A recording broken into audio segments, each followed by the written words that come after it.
Bonjour à tous et bienvenue dans la deuxième vidéo, le point des règles qui va parler des ressources.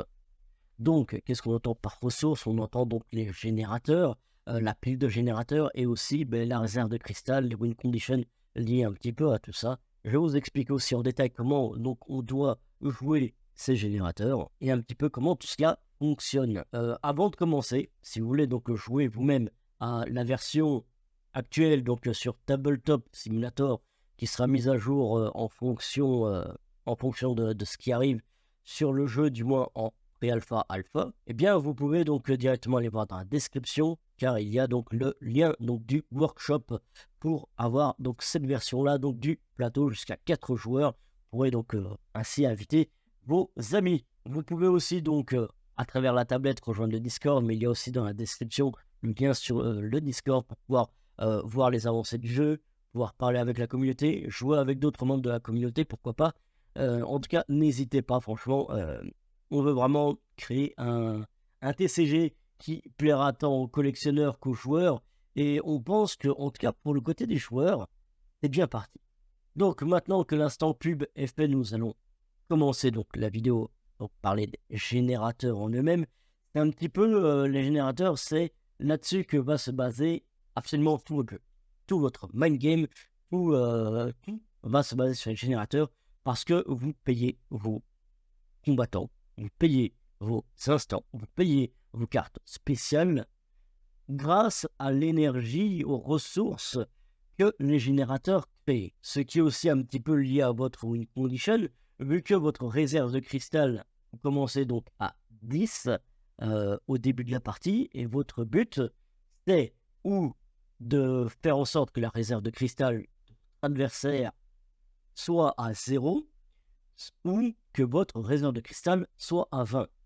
Si vous arrivez à 20, vous gagnez la partie. Si vous arrivez à 0, vous perdez la partie. Évidemment, vous pouvez abandonner un match si vous trouvez que effectivement vous ne pouvez absolument plus rien faire. Vous êtes bloqué et votre adversaire va juste... ce n'est qu'une question de temps avant que votre adversaire ne vous bat de manière mathématique. Eh bien, vous pouvez effectivement concede. Mais donc, les générateurs, on a vu dans la dernière vidéo comment reconnaître une carte générateur. Maintenant, on sait aussi qu'un générateur ne peut se poser que sur un emplacement de carte générateur. Mais du coup, il ne sait pas encore un petit peu comment ça doit se jouer dans une partie, les générateurs. Eh bien, il faut savoir que quand vous commencez votre partie, vous devez avoir obligatoirement un side deck de 10 cartes générateurs.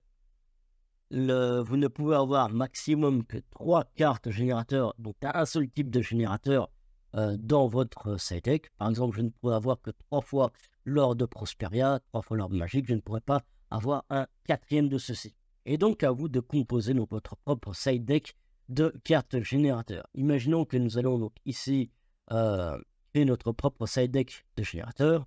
Je vais prendre 3 ors de Prosperia, 3 ors magiques, 3 épées des braves. Et donc nous arrivons à 9. Et là, j'ai plus trop de choix. Hop, je dois mettre un charbon pour en arriver à 10. Ça paraît assez simple pour le moment car il n'y en a que 4 quand je fais cette vidéo, mais il est prévu en tout cas qu'il y en ait beaucoup. Vraiment, quand je vous dis beaucoup, c'est que j'ai pas de chiffres quantifiables à vous donner. On sait très bien qu'en fait, on va en générer beaucoup par famille, des générateurs très spécifiques, très spécialisés, parfois très global. Donc, il va y en avoir vraiment beaucoup parce qu'on a vraiment voulu qu'à travers les générateurs, il y ait tout un mind game qui se crée. Vous devez avoir créer votre deck, votre side deck de cartes générateurs pour pouvoir servir au mieux l'objectif de votre deck qui est ou tout simplement de pouvoir garder le contrôle sur la game et du coup augmenter vos ressources jusqu'à arriver à 20, ou bien tout simplement dilapider vos ressources pour pouvoir attaquer au plus vite les ressources de votre adversaire pour qu'il n'en ait plus et qu'il puisse tout simplement ne plus revenir dans la partie, tandis que vous allez l'achever avec vos petites créatures. À vous de voir en fait avec votre gameplay qu'est-ce que vous avez envie de faire. Tout simplement, les générateurs doivent tout simplement servir l'objectif de votre deck. Donc, nous avons notre side deck de 10 cartes générateurs et on les met sur l'emplacement de la pile de générateurs. On mélange bien évidemment toujours son side deck. Et au début de chaque tour, de votre tour, bien entendu, eh bien, vous devez prendre une carte générateur et la poser. Oui, très bien de ne pas la poser, mais à vos risques et périls dans ce cas-là. Vous donc devez impérativement donc draw 3 cartes. Donc là, vous avez le choix entre 3 cartes générateurs. Lequel est-ce que vous allez mettre ce tour-ci sur votre terrain? Alors, ici, donc nous avons l'Ordre Prosperia et un orbe magique. Je vais dire par exemple que je vais prendre un orbe magique. On sait déjà bien que fait les effets donc, de chaque carte. Ce n'est pas le sujet encore jusque-là, mais juste de voir un petit peu comment ça fonctionne. Ensuite, une fois que vous avez posé votre générateur, eh bien les deux autres générateurs, vous les remettez dans votre side deck, vous remélangez tout, et donc là, votre tour peut commencer. Imaginons aussi que, tout simplement, imaginons aussi tout simplement que on démarre un autre tour, donc on refait donc la même chose, et là, j'ai d'autres cartes, hop, je vais mettre ce générateur là, je remets donc tout dans mon side deck. Je remélange. Mais lui, il était déjà sur le terrain. Donc il doit générer quelque chose. Et en fait, à chaque début de tour, les générateurs qui étaient déjà sur le terrain avant votre début de tour, eh bien eux vont commencer à générer des ressources. Ici, l'orbe magique, il en génère 3. Donc tout simplement, à chaque début de tour, à partir de maintenant, s'il n'est pas détruit, eh bien, il va générer 3 de ressources par tour. Là où l'Ordre Prosperia, lui, arrive avec 2 de ressources dès son arrivée et qu'il générera 2 de ressources le tour prochain. Donc jusque-là, c'est très bien, on a très bien compris comment cela fonctionne. Évidemment, les ressources que vos générateurs créent, eh bien, restent sur vos générateurs. Comme je l'ai dit, du coup, comment est-ce qu'on fait pour augmenter donc sa réserve de cristal, donc qui représente à la fois vos points de vie, mais aussi des ressources que vous pouvez dépenser et faire grossir? C'est votre win condition complète commune à tous les joueurs. Imaginons qu'on fait une fin de tour et que j'ai encore donc 5 ressources sur mes 2 générateurs. Et bien, je peux faire une conversion monétaire et dire ok, à chaque tour de base, vous pouvez prendre jusqu'à 2 de ressources venant de vos générateurs pour les rajouter à votre réserve de cristal. Ça peut être 1, ça peut être 0, ça peut être 2. Et ça, à vous de voir comment est-ce que vous voulez gérer tout cela. Mais c'est aussi une manière safe de pouvoir sauvegarder votre énergie, car tout simplement, si un joueur adverse détruit votre générateur qui fait des ressources sur lui, bien les ressources sont détruites avec ce générateur-là. Donc, bien. Maintenant, imaginez que nous avions déjà 5 générateurs sur notre terrain. Nous n'avons plus de place pour de nouveaux générateurs. Et là, on commence un autre tour. Qu'est-ce que je fais dans ce cas-là?